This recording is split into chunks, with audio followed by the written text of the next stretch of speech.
Hello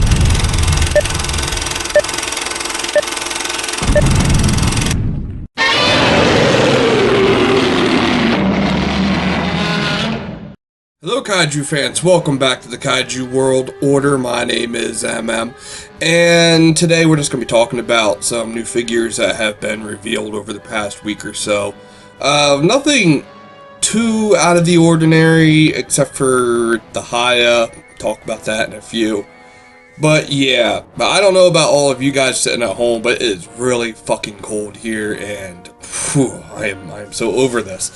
But anyway, back to it, back to the figures.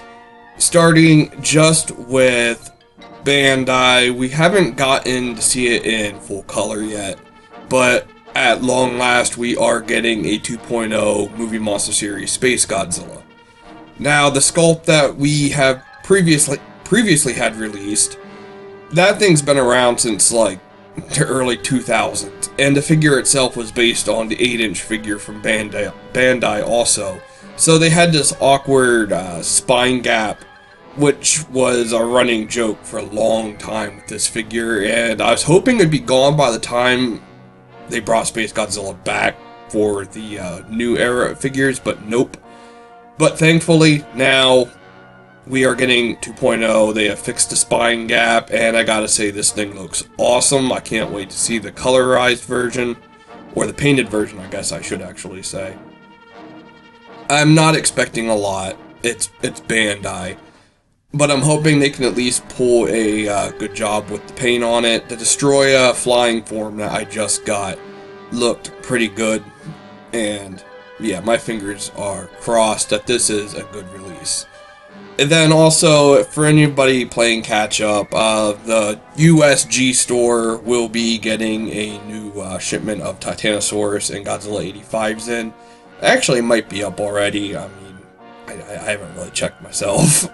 But yeah, if you're looking for those two specific figures, they are coming back in stock, if not in stock already, on the Godzilla store. And while just staying with Bandai here, Godziburst Season 2 has officially been revealed, and Season 2 is a weird thing to call it because it's a line of figures. But they're also doing these little mini webisodes on YouTube. So, yeah. So, the things we got here coming, nothing out of the ordinary yet. We saw a quote-unquote Blizzard Godzilla, which just appears to be a blue burning Godzilla. Potentially based on Snow Godzilla from anime movie that Godzilla cameoed in a few years ago. Then we also saw a new Mechagodzilla. And the new Mechagodzilla just looks amazing with the Mazer backpack that comes with a new Rodan.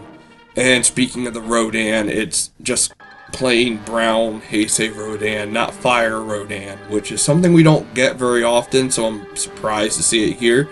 Makes me wonder if we could see some more interesting colors for Rodan, such as the concept art piece, where he had the blue and white color scheme. Kind of like this Blizzard Godzilla here. But back to that Mechagodzilla, this is what I'm talking about. I love this type of stuff. If these could just be a little bit bigger, maybe 4 or 5 inches opposed to just like 3, I think this would be a great contender for movie monster series figures, and also offer us some more unique things. Again, like Mechagodzilla Showa with a Mazer backpack. That's just crazy cool. There's been no sign yet of the giant condor from Godziburst, nor have we seen the quote-unquote plasma SpaceGodzilla, which we saw the concept art of that before. But Season 2 has just begun. I'm sure we're going to be seeing some more here pretty directly. And just one more thing before we leave Bandai is the Gashapon series, which are those little mini blind capsule things you can pretty much just get outside of stores in Japan. They are doing another Gamera wave. They've previously did Guardian of the Universe and Gamera 2, now they are doing Gamera 3. I'm interested to see how these compare to the very old releases from like 1999, I believe it was. The iris looks kinda I'm gonna get the set, but I don't know if it's gonna beat out the older one. And while there's no new major monster arts news for once, we do have some Ultraman figure arts getting re-released as part of the 60th anniversary celebration of Ultraman. We will be getting a new Ultraman with a whole ton of effects parts.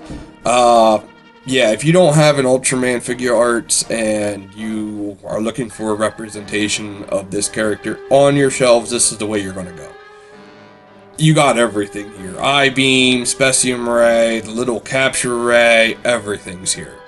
And then we also are getting a new Zeton and Bolton release from Figure Arts. These are just slight repaints of the previous one with some like added battle damage or wear and tear on what is supposed to be the suit. They all look pretty good. I already have Bolton and Zeton and an Ultraman, so I doubt I'll be getting any of these. But if you didn't, or if you are just that big a fan of Ultraman, these things look great. And while we are not getting any more monster arts yet, Haya has shown off their Tiamat finally. We saw the not black, but we seen the unpainted colorized version of this several months back. And so now we finally got some solicitation for it and publicity shots, and it looks as good as what I thought it would. It is a articulated snake kaiju. Really, it's the first one we've ever got like this, outside of like cheap toys like say the Drowned Viper and then the Tiamat from Playmates. No other figures outside of like Ghidorah's necks and Biolante's tentacles have really had the type of articulation that a snake kaiju should. So it's going to be really cool to see how this plays out and how the articulation works on this, and just see how much crazy stuff we can get it into. So yeah, I will definitely be picking up the Tiamat. Can't wait. And yeah, that really covers it, I'm pretty sure. Until next time, kaiju fans, peace out, and Minya, take it. Godzilla says you should like and subscribe.